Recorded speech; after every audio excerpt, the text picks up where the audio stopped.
Welcome to another episode of Down the Barrel Podcast with Jimmy and Dino. And sometimes Jared. Down the Barrel Podcast is brought to you by the Minnesota Deer Hunters Association and Wolf.Report. Wolf.Report, a platform dedicated to elevating the voices of Minnesota hunters, trappers, and outdoor enthusiasts. Join us in advocating for responsible wolf management in Minnesota. Share your reports, photos, and stories, and together we will ensure that they are seen by all. The Minnesota Deer Hunters Association, protecting the future of deer and deer hunting through habitat, education, advocacy, and legislation. Today we're talking with Kyle Arola. He is a DNR wildlife manager and a YouTuber for Wilderness Enthusiast. How's it going, Kyle? Thanks for joining us. Thank you. How you guys doing? We're doing pretty good, even though it is extremely cold down here today. Well, this room that we're in, though, is extremely warm. Yes, it is. It's extremely cold outside. Yeah. And we have been having some technical difficulties with Kyle. Yep. But we have him on phone now, so the audio is not perfect. We apologize, but we're doing our best. Yeah. We'll make a go of it. All right. So tell us a little bit about yourself, Kyle.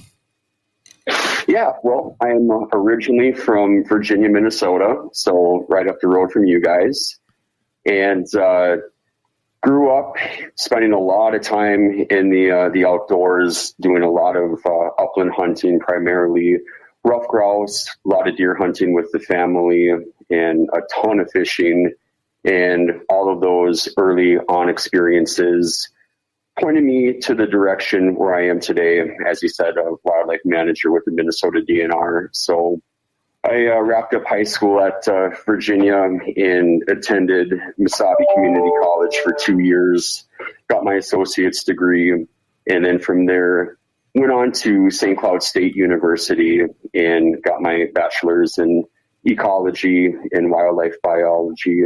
And at that time, jobs were pretty tough to come by, whether it was with state or federal or private organizations.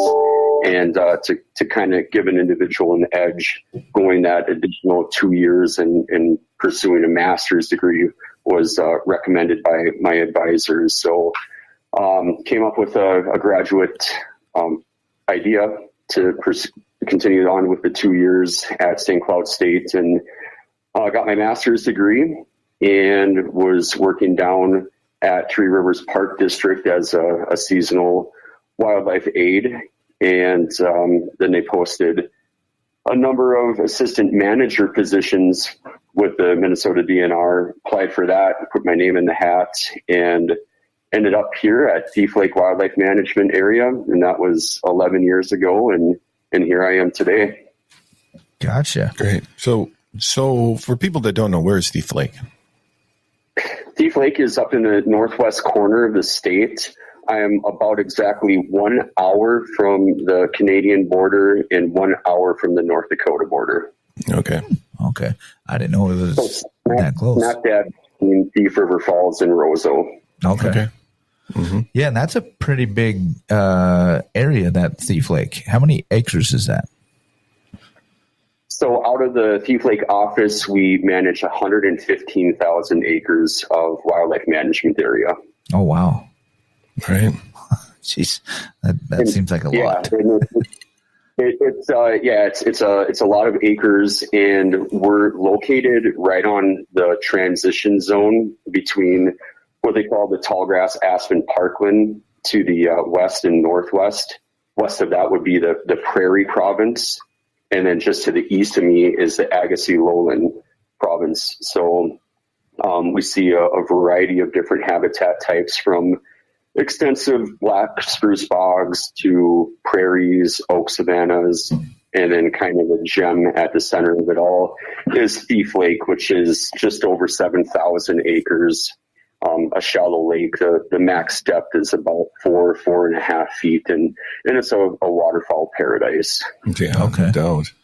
That's what I was going to ask. So, what kind of wildlife are mainly in? I mean, you guys probably have a little bit of everything up in there, don't you?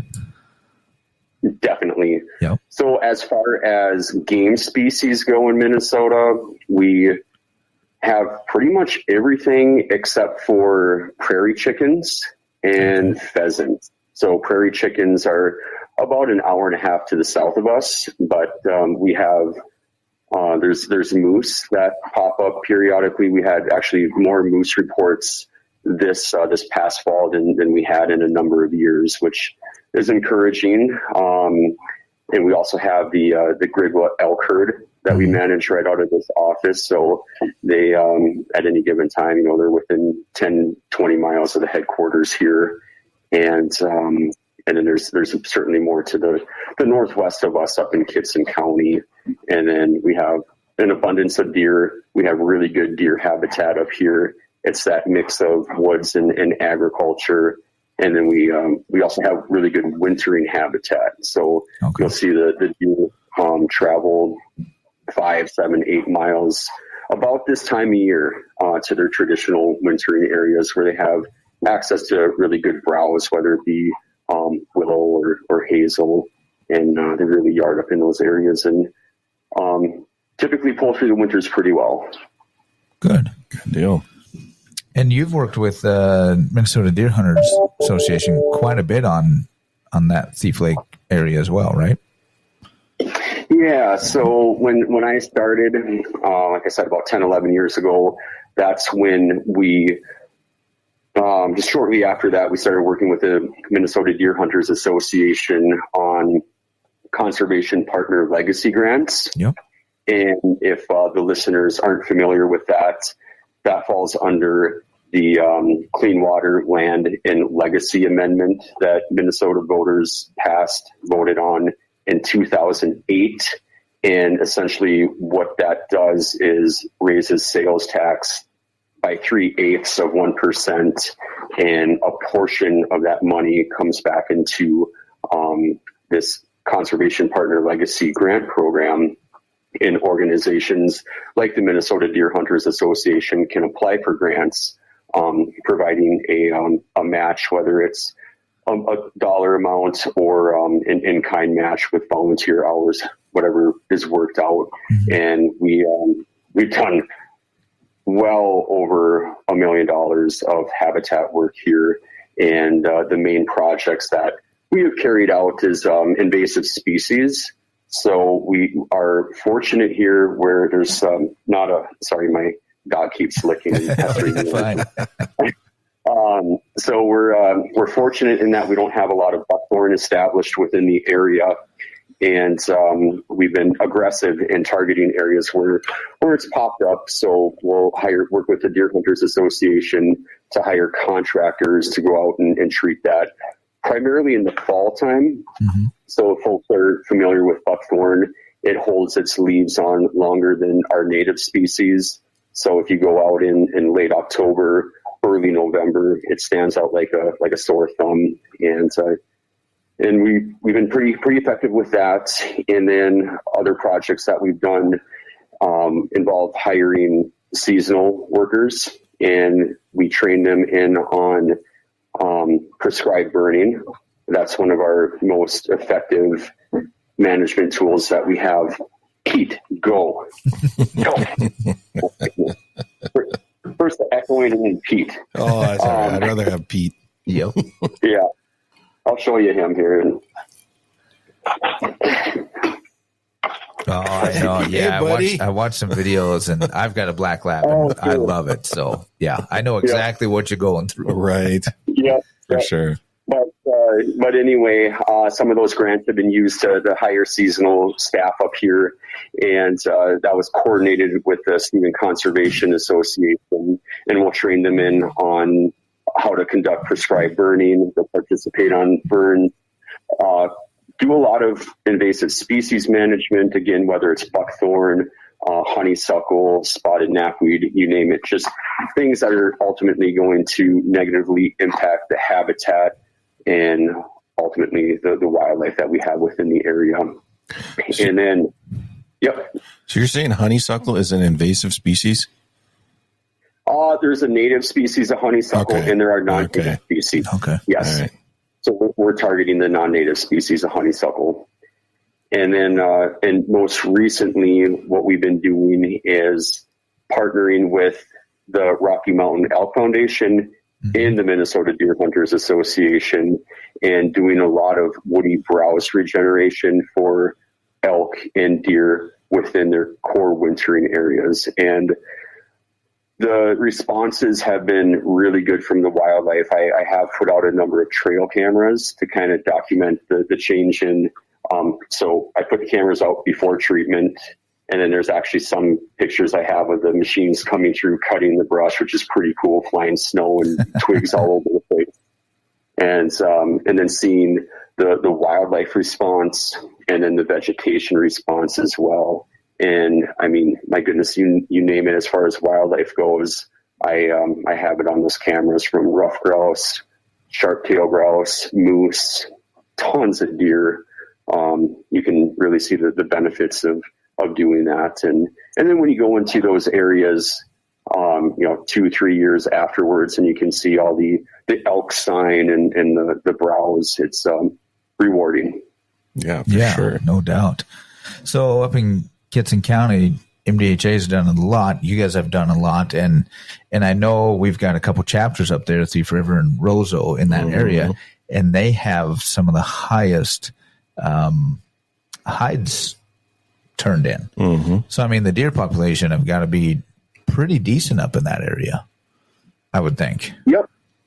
And again, it's just that right mix of agricultural open landscapes and winter cover, winter browse availability. And I guess our permit area that I am in, we had a 2 deer limit this past season. And just to the west of me, it was a 3 deer limit. So there's definitely an abundance of deer in the area up here. That's good to hear. Yeah, that is good. That is good. So speaking of that, did you fare very well this season? I know you got one with you got an archery buck, it looked like. Yeah. So I harvested a really nice 7-pointer the Tuesday morning before the rifle opener archery hunting. And what a lot of us DNR staff do, the opening, we're typically commuting the Friday before, and then working CWD stations throughout the state. So that ties up opening weekend, and I don't think I've had an opening rifle hunt for quite a few years. Yeah. One of these years I will. It's going to be my dream canoe and boundary water rifle hunt. So I'm waiting for a few mild winters to pursue that. So it might be a little bit yet, but I lucked out, got a really nice 7-pointer that Tuesday morning before the rifle opener, and then I passed on a number of does early on in the season, and then when I got back up here, did a little bit of rifle hunting and didn't have any luck. And then finally this past Sunday, I was sitting out in the snowstorm and I took a doe. So I just finished processing her last night. I saved some of the roasts, back straps, and then I ground up the majority of it and canned it. So nice. I love me some canned venison. Yeah. Yeah, that's cool. So other than obviously, Wildlife Manager, we talked about that you're, on YouTube with your Wilderness Enthusiast with a bunch of YouTube videos. Now, I've watched probably not as many as I'd like to, because it seems like every time I start watching one, something happens. But that's pretty cool. So how long have you been doing that? Well, I probably made my first video back in 2016, and it started out, I think I saw a deal online for a cheap version of a knockoff GoPro and picked that up and brought that on some of my early winter camping trips. And then from there, started videoing. My friends and I, we do annual boundary water trips every fishing opener, and videoing those and have some music playing in the background. And then started getting more and more into it. And, I kind of go through spurts where right now I'm in one of my spurt where I'm making a bunch of videos and putting them out there. And then I'll go through a dry period where, just not making as many, but, 2016. So it's been almost 10 years. And I find it's a really fun way to document trips that you go on. Every once in a while, throw on the TV and watch a video from a few years ago, and great way to capture memories and also to tell a story. Absolutely. Absolutely. Yeah, I know. I watched, I think the first video I watched, let me get the title of it here so that way I don't mess it up. I believe you and your dog Pete did the in October, the Wild Game Challenge, where you were at the Thief Lake wildlife area, correct? And you did a two-day hike through there. Yep, that was actually on Red Lake Wildlife Management area. Okay. Yep. So just something different to do. It's kind of what I'm into, just picking out remote areas on the map and exploring. So for that particular adventure, I started up on kind of the northeast side of Red Lake Wildlife Management area and did a heck of a hike. I think it was about 18 miles total over 2 days. And I was in some wicked stuff. You're talking your black spruce swamps, expansive sedge meadows, where if you bounce a little bit, the whole ground just waves because the water's right there. Kind of spooky, thinking like, oh, what if I pop through this and what's going to happen? But I had Pete lead the way, so I know it's safe. Poor Pete. But yeah, that was fun. I had heard there was an old game warden cabin out there. So back in the earlier 1900s, that area served as a sanctuary. So there was no hunting or trapping allowed. And they would have these remote game warden cabins where they would go out and, look for poachers and just keep tabs on things. So I did find the one cabin. I think there's there's 3 cabins left out there. But check that out and then ended up I was going to stay in it, but there was a little bit too much mice activity going on in there. So I set up my tarp and found a nice spot and fried up a couple of the rough grouse that Pete and I got that day. So it was a fun trip, but yeah, it was super challenging. My most probably physical challenging trip that I've done yet, just hiking through some of those habitats. And mind you, it's not just the hike itself, but you're lugging around a shotgun and then all of your sleeping gear, sleeping pad, cookware. My backpack probably weighed about 45 pounds. Yeah, I would have died within the first 2-3 miles. And I was impressed with your video, with the videography, and I was really impressed with that. I thought you did a really good job, and it was pretty neat to watch. So, thank you. Mm-hmm. Yeah, I was watching your videos too, and I'm a big fan of the Boundary Waters ones because that's what I do. And you are really know what you're doing when it comes to finding those moose sheds, because I've been doing that for years and I found like one. Sure. And I've been all over the place up there since the 90s. So I suck at it, obviously. Sounds like it. Yeah, but see, that's why I don't want to go with you, because you suck at it. See, I'd rather go with Kyle. Well, if you want to go for sheds, definitely go with Kyle. I don't know if I'd survive with Kyle though. He may kill you. He walks over the. I would die. I'd just die.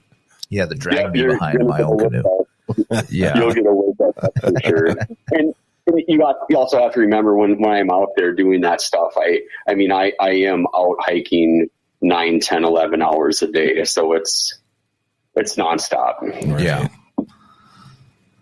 Yeah. I don't know if I could do that, but we've tried to do self-filming hunts and stuff. We used to a little bit more, I'd like to get back into it. We've got, kind of the setup with Tacticam, point of view cameras and whatnot. And I've got a camera arm. I think it's an old, it's not old. It's barely been used, but it's an old muddy camera arm that is excellent. But it's just a matter of I always forgot to turn it on, or especially with the Tacticam at that time, that was their first gen, so it was a little bit more difficult. But even the little video camera beside me, it seems like I turn it on and it's like, nothing's happening. So I shut it off, and then all of a sudden, then a deer would come out. It's like, okay, my camera's off. So that was always tough when I was trying to film hunts, but I would like to get back into it. And watching your videos even kind of inspired me to even do more stuff, that I wouldn't even think of doing. Yeah, it made me miss the Boundary Waters, tell you what. Yeah. And I've always wanted to do one of those winter trips in the Boundary Waters, but all my friends are wusses, so I die. And you've got a winter camping trip coming up, right? That you're hoping to do? Yeah, so I was actually hoping to be driving to Ely right now to stay in a motel there tonight. And then my buddy Jeremy and I were planning on heading in tomorrow morning and then popping out on Sunday or Monday. But you just got that snowstorm up there. And I think the lake that we were going to enter on had 4 inches of ice before the snow. And then they got, I think, 6 to 8 inches of snow. And it sounds like the lakes are just a slushy mess right now. So we're going to push that trip back. And we are planning on entering Christmas Day. Oh, wow. So, we'll stay in Ely on December 24th and then enter on the 25th. He's going to come out that Sunday.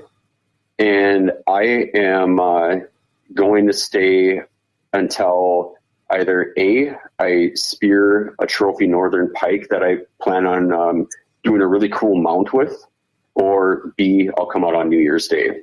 So I'm doing the Christmas, New Year's thing, family this weekend. So I kind of check that off the list, and then I can run free. And then also, with work, we're going to start doing our elk surveys, our aerial elk surveys, January 2nd. And it takes about 5 days to do all of the surveying between the Grigla herd, the Kitson County herds.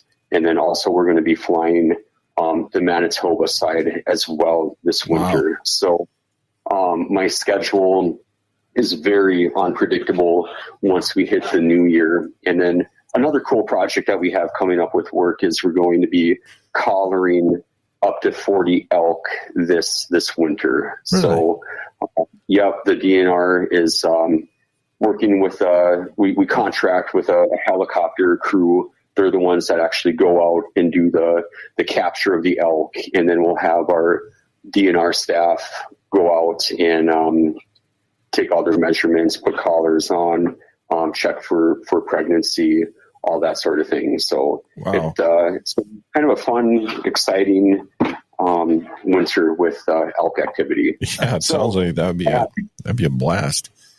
Yeah, yeah. So I have to sneak in my winter camping spearing trip when I can here. So you just pulling a toboggan when you go in, or what do you have behind you? I can show you guys, the viewers aren't going to see it, but what I have is a sled that's enclosed with canvas. Okay. Oh, okay. Oh, yeah. So is that something you made yourself, or is that something you bought? Actually, when I was going to college, I was a couple of courses shy of qualifying for working the DNR fisheries. Yeah. I went up to Central Lakes College to take fisheries management and ichthyology, and I got to know one of the professors there pretty well, and he was retiring, and he used to do a ton of winter camping, and he saw that I was really into it, so he actually gave me that sled, and nice. It's been on all my trips since. That's awesome. But yeah, it's nice. I can fit all my gear in there, and it's obviously winter camping, it's a lot of stuff that you have to haul in there, and Right. it works out pretty well. I just wax the bottom of it, and hopefully we have good conditions and get some good cold weather to firm up the lakes and don't have to battle slush. That, if it's slushy, I don't think we're going to be able to do it. Yeah, well, hopefully we get a better year than last.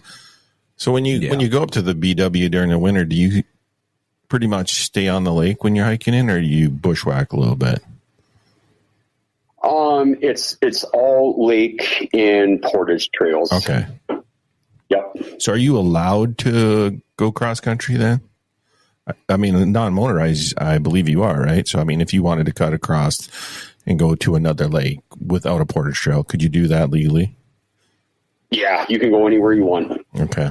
Yep.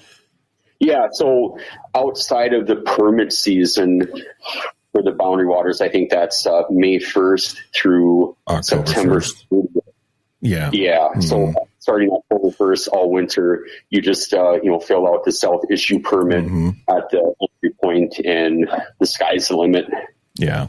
Really? Yeah, I usually go up there in October. Well, last couple of years I haven't. I go up there on opener every year, but October and May are my favorite times to go up there. Absolutely. Yeah, I've never been. One of these years. You keep saying that. I know. I'm going again this spring if you want to go. We can do some shed hunting. Yeah, I'd definitely go shed hunting for sure. Well, you have to paddle to get in there, though. Well, you'll paddle. Well, I'll definitely paddle, but appreciate it if you'd help. Yeah, I might help a little bit. I'll do what I can. All right. I'll hold you to it. Right?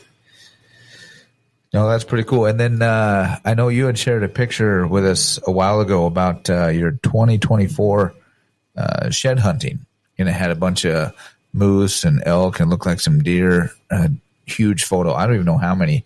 I was going to try to count. There is quite a few really nice sheds. That's all from 2024? Yeah. Yep. Yeah. Oh, wow. Wow. Yeah, I suck. Right? I mean, they've got some huge, amazing moose, some great, oh, wow, look at that thing. Great elk. Wow. What a beast. Oh, man. Is that a matching set? Yep. That is so cool. Man, I want to find something like that. I know I have to now this spring. I have to at least go find one. Yeah. The one I found was chewed up by porcupines that had been there for like 5 years or so. Yeah. Found plenty of those. I mean, that's pretty amazing for Minnesota moose, you know. Yep, that set there that I found is a very respectable bull. There's definitely bigger ones out there, but that's a good one. And I guess for that one, I found the left side, the right side, and dropped a pin, dropped my pack, and then just started gritting it out. And I was, made a big loop, and I was about to head back towards where I found that antler. And I saw a rub on a tree on the corner of a big swamp. And I thought, oh, okay, I'll go check that out. And there was nothing there, and walked in a little bit further, and I could see another old rub from 2, 3, 4 years ago. And I walked over towards that. And just as I came around the corner, there lay the other side. And I knew right away that it was, and I thought, oh, awesome. That is awesome. And that's what keeps me going. It's a rush. It's an absolute rush finding those. Yeah, that is cool. Yeah, it looks like a lot of nice elk and a lot of nice whitetail, I would assume, there too. Yes. Yep. That's pretty cool. Yeah, and I spend a ton of time, obviously, to find that many antlers. Shed hunting in the spring. Basically, the days are getting longer, and I got my 2 black labs and get done with work, and still got 3.5 hours of daylight left. So we'll just go out hiking and shed hunting, and also I'm looking for areas for deer sign from the year before, dropping waypoints like, oh yeah, this would be a a really good spot in late October with a southwest wind. So I'm making all those notes on my Onyx when I'm out there. So Yeah. I spend a ton of time in the woods. So, and it pays off when you do your homework and research. And I've been fortunate, like that 7-pointer I took this year, and I've been taking some decent bucks the last 6 years. So Nice. So do your dogs find most of the sheds, or are you lucky enough to get it before they do? yeah, they're more along just to explore, be along for the hike. Pete has picked up one deer antler and brought it to me. He has sniffed out a couple moose antlers, but I had already seen them. I'll stop, and then when the wind is right, sometimes he'll go over and check it out. But I think the next dog that I get, I'm going to diligently work hard to train them to shed hunt, to sniff them. So, I mean, because it would, if you think I find a lot of antlers now, I think that would take me to the next level. Yeah. Right. So most of these moose antlers, do you find them around your area, or do you find them in the Boundary Waters area? I find them around here, and then just northeast Minnesota in general. I'll make 1 or 2 trips every spring, and I'll bounce around. I'm in national forest areas. Okay. I mean, a lot of it's public land, obviously, up that way. But I do a lot of scouting online, looking at Google Earth, and kind of picking things apart. And okay, this looks like a good area, and I'll try to hit 2 or 3 different areas when I make a trip up there. And, sometimes I completely strike out. And what I think is going to be really good winter habitat for moose is, past its prime, and they're just not in there anymore. But sometimes I come out with a couple backpack loads. So No doubt. you never know. So what makes good winter moose habitat, in your opinion? From my experience, the best wintering habitat is going to have plenty of browse for them, and they love hazel, aspen a bit, paper birch, and also what you're looking for is that conifer component for thermal cover. Right. So if you find an area where they have food and cover, chances are there's going to be moose in there. And that kind of goes for, whitetail as well. And not so much the elk. And we simply, again, like I said earlier, we're on that transition zone. That tallgrass aspen parkland is more characterized by more disturbance, in the past, more frequent fires. It keeps things more open, extensive sedge meadows, open brushlands, aspen islands, and the elk are just out there browsing on willow, pawing around, getting at grasses when they can. So they're not utilizing the classic thermal cover that you would think of with balsam fir and other conifers. Yeah. Oh, that's pretty cool. So in your area, you can obviously probably go out and find elk shed, right? I mean, Yep. That's just crazy. I've been trying to go up there elk hunting since I was probably a teenager and just never got the chance. Have you ever gotten a chance to hunt up there for an elk? To take one? I have not applied. Nope, I have not applied. Honestly, when I get out kicking around, I really enjoy finding their sheds. And I've gone out west elk hunting 2 times now. And it's something that I have not applied for up here for elk hunting. But you've elk hunted in other locales? Yeah, I rifle hunted back in 2014 in Montana by West Yellowstone, and this past September, my buddy and I went out to Washington State archery hunting. Yeah, how was that? It was an adventure. 28 hours driving one way. So it was a heck of a road trip out there. We're both cheap, so we're sleeping in the truck at rest areas and that sort of thing. But it was an adventure. And did I lose you guys for a second? Nope, we're good. The internet just got slow. So how that came to be, we hunted up in the Olympic Peninsula, right by the coast, and kind of a random spot for a couple Minnesotans to choose. But actually came about that trip through my YouTube channel. Last fall, my buddy Steven and I did a boundary water trip where we made a big loop, and we were catching walleye and shooting rough grouse and having a good time. And a guy out in Washington saw that video and posted a comment on that video and said, he was in the military and he was stationed at Fort Snelling, several decades ago. Mm-hmm. And he said, yeah, when I was in Minnesota, I always wanted to make it to the boundary waters, but never had the opportunity to. And I responded and said, well, if you ever want to make the trip, I'm more than happy to point you in the right direction for an easier trip, enter at Lake One out of Ely or something like that. And he's like, well, I don't know if that's in the cards, but I really appreciate the offer. And if you ever want to hunt Roosevelt elk, I can help point you in the right direction. And my buddy Derek, he's an adventurer, and I reached out to him and I said, because it's an over-the-counter tag, you don't have to apply. Okay. And I said, would you be interested in doing something like that? And he said, heck yeah, let's do it. And we did it.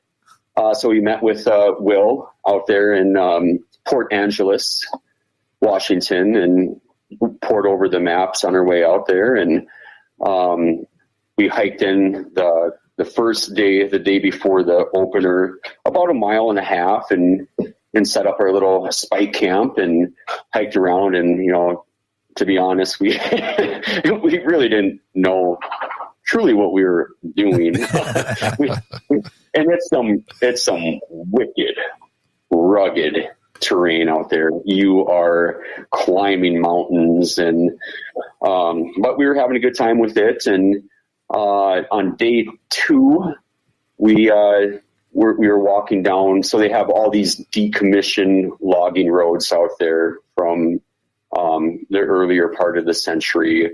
And I think they did logging up until the 60s, 70s where we were, but they're pretty darn overgrown, but you can still follow the trails.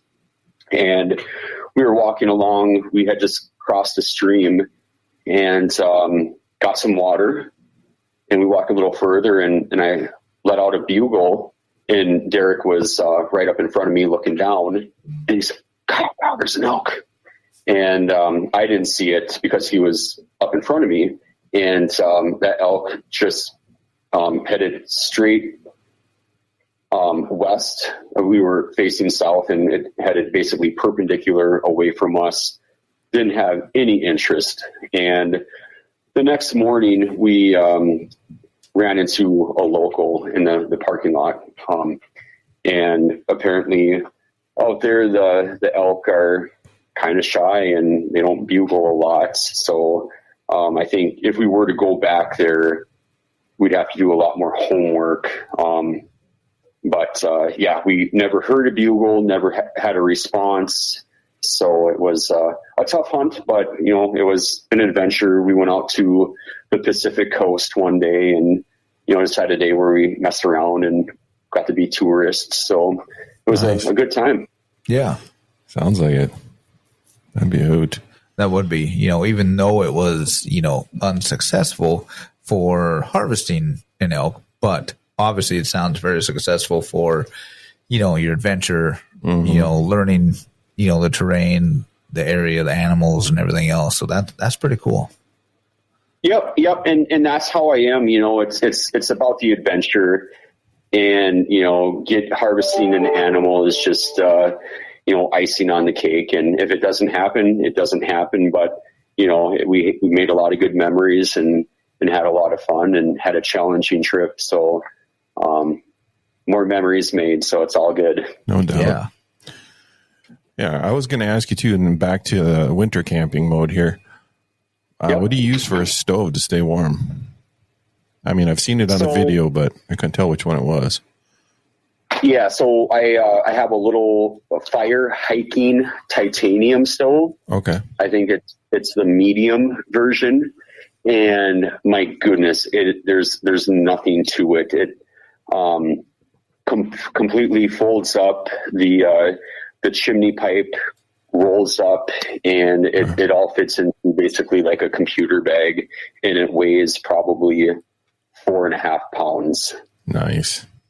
Yeah, it's nice, and I have a lightweight tent that I'll be bringing on this one, and also Jeremy he has the Cadillac of winter tents, a snow trekker canvas tent that's lightweight, and we'll be staying in that for the first portion of our trip, and then like I said, he'll take off on Sunday, and then if I don't have a pike by Sunday, then I'll set up my tent for the remainder, the final 3 nights. That sounds like an adventure. Yeah, no doubt. What's the coldest you've ever slept in out there? 22 below. Jeez. I don't even like driving my truck in 22 below. So that wasn't. So I started winter camping when I was 18 years ago, actually, and back then my buddies and I would just bring out a summer tent and set that up, clear some snow, and I did have a 60 below sleeping bag at that time. But that one night it got down to the 22 below, and we didn't have a stove or anything like that. It cold tenting, and I don't think I slept for more than maybe an hour or two that night. It was not enjoyable. So now getting a little bit older, and if I see in the forecast that it's going to be dipping down to 10, 15 below, we can reschedule that trip for more parts. Yeah. That's good advice. Yeah, I've never done any winter camping or cold camping. I have definitely did summer hot sweaty camping, and didn't need a stove, but sure wish we had an air conditioner or fan. I sure do love my fifth wheel better than the tent a few times when we were up in Namakan. Mm-hmm. Yeah. No. Yeah, I've spent some cold nights in the Boundary Waters in May before. Back in, I'm old, so back in the 90s when it used to get a lot colder in May. There was a few nights when, back in those days, I didn't have fancy equipment. And there was some cold nights where it got down to single digits. And there was a few times I thought I was going to die. Well, there was a few years ago that you had snow. You woke up. I remember. Oh, yeah. I was still doing photography at that time. That was a miserable year. Yeah. God, that was 2014. Something like that. Yeah, I was up 14, there, and I was basically locked down in my tent because it was snowed and rained and windy for like 3 days straight. That was a miserable trip. Yeah, but that was a rough. Still opener. An adventure. I remember that. I think on that opener, I was in a fifth wheel camper. I was like, yeah, I'm not going out on a boat. It's cold and windy, and I remember thinking, Jimmy's up in the Boundary Waters in a tent, and I'm freezing. Yeah, I'm freezing in my fifth wheel. Right. I guess. Yeah. Right. Yeah, it's a good memory. Yeah. So, yeah. Yeah. So, Kyle, obviously you do some deer hunting. Are you mainly a archery hunter, or do you do some rifle hunting too? I think you said you might have.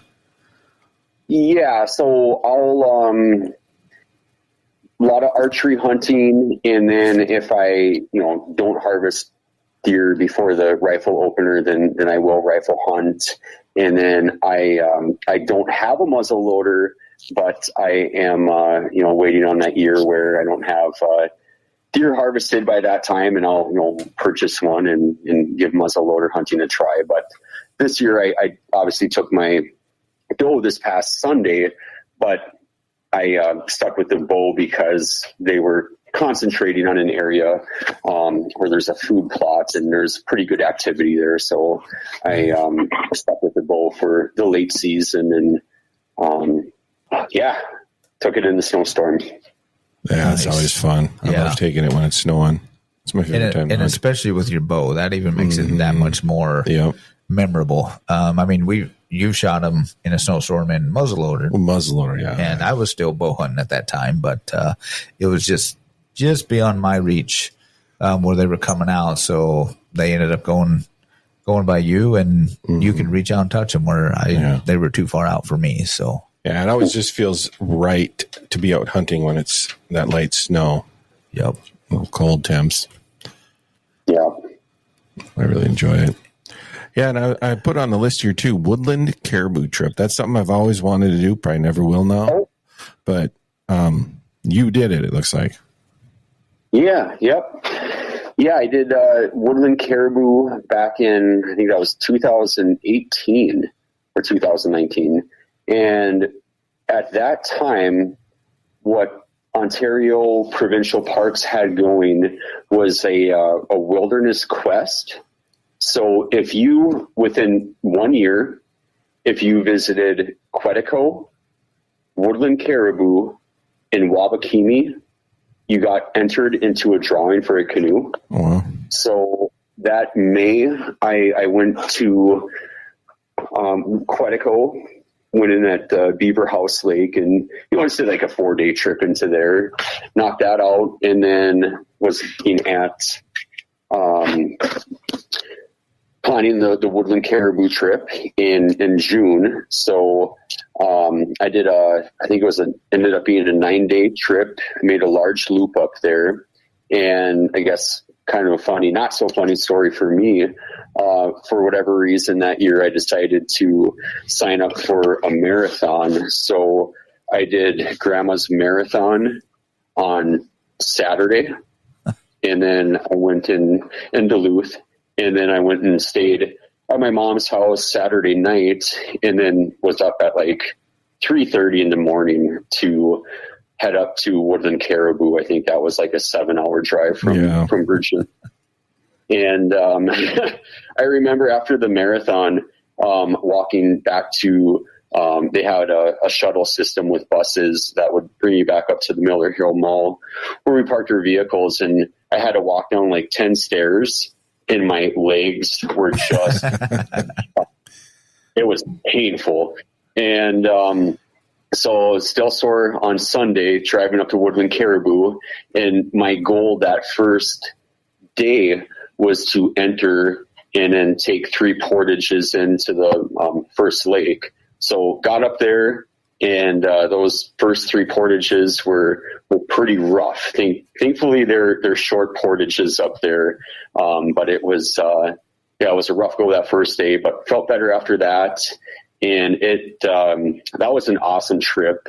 It was me and Isla, my older black lab. Pete wasn't around at the time, and we had a lot of fun. Seemed like every lake was a little bit different. Some lakes were absolutely phenomenal for walleye, and it didn't matter if you were out there at 5:30 in the morning or 1 p.m. or at dark. It was just fish after fish. Really? All right. I want 2 15.5 inchers for lunch today, and here we go.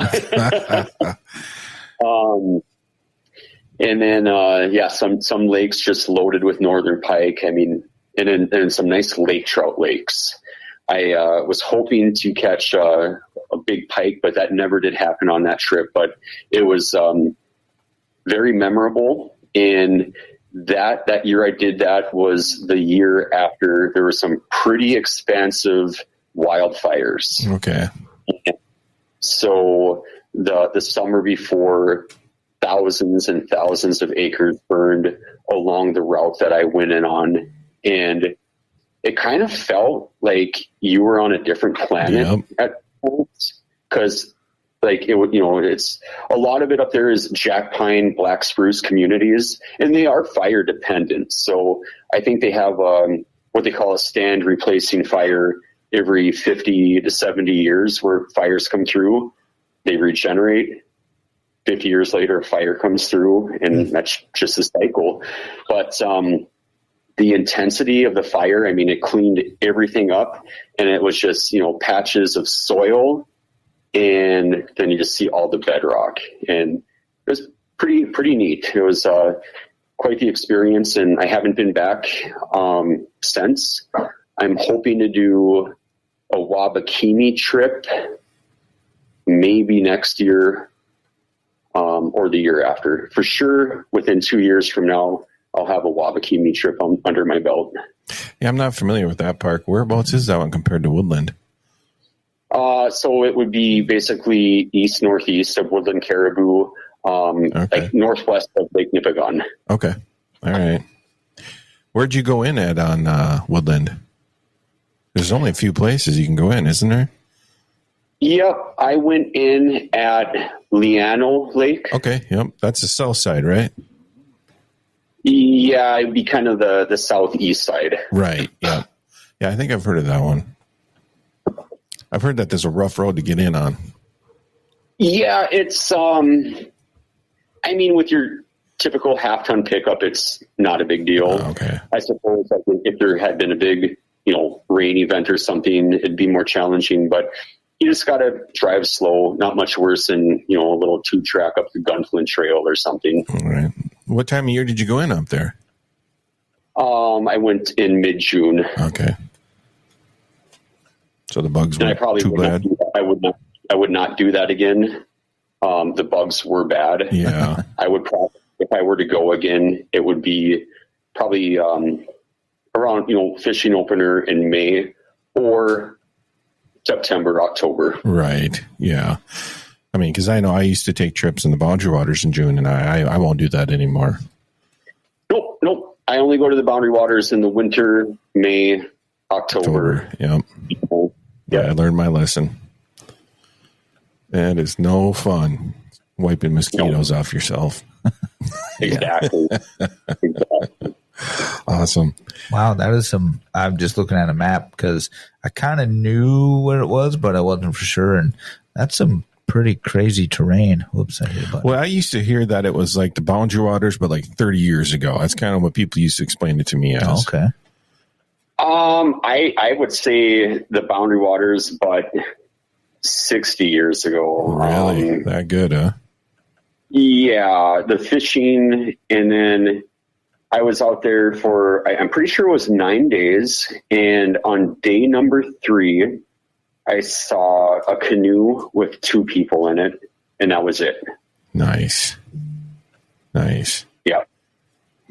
Although I will say the last few years I've been going to an area in the Boundary Waters, and I have yet to see another soul on that lake. I kind of found a nice little private little lake, and I've been going there, and it's just awesome. Whole lake to yourself every time. Fishing's good. Haven't found a lot of moose antlers yet, but I have found one. Yeah, that sounds desirable. Yeah, that seems pretty cool. Mm-hmm. That seems like a really awesome area. Of course, so is Boundary Waters, but I mean that's really neat. Yeah, but to be able to go out and get all those fish like you used to be able to in the Boundary Waters would be amazing. Yep. Mm-hmm. Yep. Yeah, I think, Ontario is just, kind of the next level. It takes a little bit more preparation, crossing the border, planning your route, your trip. And I mean, there's a lot to explore just in Ontario alone. And then, you can bounce over to Manitoba, Saskatchewan, and there's a world of adventure just north of us. Oh, for sure. Yeah. There's a lot less people. Yeah. So did you have any troubles getting across the border with all your gear? Or did they have to go through everything?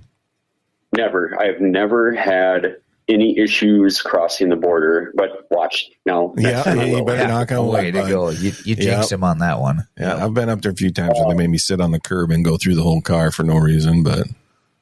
Yeah, nope, I've never had that happen. I brought my mom up there a few winters ago to go stay up on Lake of the Woods and lake trout fish, and they had us pull over, and they obviously did a background check on us, but but didn't do any kind of thorough search or anything like that. That's the extent. Normally it's, where are you from? Where are you going? Where are you staying? When's the last time you were in Canada? Have a good day. See you later. Yeah, because I was watching one of your videos. There's a place you were up trout. I think they got lake trout fishing. You took snowmobiles out and stuff up there someplace. That looked like a fun trip. Yeah. 30 miles, you said, on the snowmobile? That sounds like an adventure in itself. Yeah. Yes. That, and then we stayed at the cabin that time. It was about 30 miles in, and I mean, we had really good fishing. Actually, the viewers, I'll grab my phone this time. The viewers aren't going to be able to, or the listeners aren't going to see it, but I caught this lake trout on that trip. Nice. Oh, wow. Did you find that moose antler too? No, that was a boundary water one. Still, sweet. But, So what did that guy weigh? That one was 33 and a half inches, and I did not weigh it. It's probably 14 pounds or something. Nice. But I had a voucher at a taxidermist that I had for a couple years, and I wanted to just get that used, and I caught that trout, and I thought, this is a perfect representative lake trout. Right. Not a giant, but it's a really nice fish, and he did a phenomenal job on the mount. Yeah, I like that. Mounted on the moose antler. Yeah, that's pretty cool. Yeah. That's classic for sure. Yeah, but you've had some good adventures, and sounds like you got some more planned. Yeah. I am definitely jealous. But Woodland, you got winter trip planned. Hopefully that works out. Yep. If Minnesota winter kind of gets itself in line here. Doesn't know what it wants to do. It's freezing today, but then it's supposed to warm up this weekend. Yeah.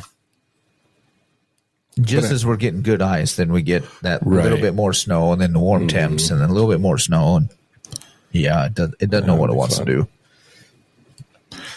Typical. So, what do you do? Well, I think we can probably wrap it up now. Yeah, I think so. I've been, like I said, watching a few of your videos. I know there's a few more I need to watch. I think it's cool. It's so our awesome listeners, if you're listening, go to YouTube and check out Wilderness Enthusiast channel. Yes. He's got some great videos. If you want to see somebody that can seemingly walk upon a moose antler every 20 steps, check it out. It's pretty cool. Yeah, and it's pretty awesome. He's got his black labs with him, and he does a great job. Yeah, learn about the boundary waters. And a bunch of other adventures. I mean, I'm going to go through and watch them all because I love that kind of stuff. It makes me, it kind of motivates me to do that, even though I'm probably 10 years older than Kyle. I need that motivation. And maybe I can talk some of my friends like Dino here into actually going outside. I like to watch it because it gives him motivation, and I can just go, watch that. Yeah, that's cool. Awesome. Well, we appreciate you joining us, Kyle. Just BS session. And I'm hoping to talk to you again because I want to hear about this winter trip if you go on it. Yes. All right. That sounds real good. It's going to be a heck of an adventure. I can guarantee you that. Yeah. I want to see the pike you get off of it for sure. Awesome. Yep. All right, man. Well, good luck on your trip, and thanks for joining us. We'll let you get back to the whatever it is you got going on. All right. Sounds good. All right, thanks a lot, Kyle. Talk to you later, man. The Minnesota Deer Hunters Association has been building our hunting and conservation legacy over the past 40 plus years through habitat, education, advocacy, and legislation in Minnesota for Minnesota. The Minnesota Deer Hunters Association and Wolf Report proudly sponsor this podcast. However, please note that the opinions, topics, and guests featured may not necessarily align with the views, beliefs, goals, or missions of our sponsors. The views expressed by Jimmy and Dino and podcast guests are solely their own and do not represent the Minnesota Deer Hunters Association and Wolf Report.